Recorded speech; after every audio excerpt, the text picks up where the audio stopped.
কিরে পাগলু, কি করি? বাহ, তা হঠাৎ ঠাকুরের নাম করছিস, কারণটা কি? প্রেমে বাধা? কি এমন করেছিস তুই যে তোর প্রেমে বাধা পড়লো?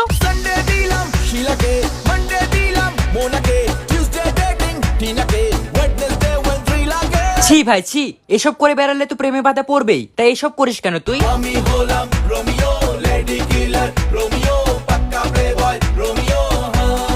তা তুমি যদি পাক্কা প্লে বয় রোমিওই হও, তাহলে এখন আবার কীর্তন করছো কেন? মাঝরাতে বদনাম হয়েছে মন।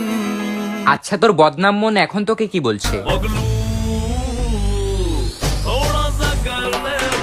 কিন্তু তুই তো এখন কারোর সাথেই রোম্যান্স করতে পারবি না, কারণ সবাই তো জেনে গেছে যে তুই একটা প্লে বয়। না ভাই, আমি চ্যালেঞ্জ নিচ্ছি না, বাট আমার কাছে তো আমার মধু আছে। তোর কাছে কে আছে? তোর কাছে তো এখন কেউ নেই, তো তুই এখন কি করবি?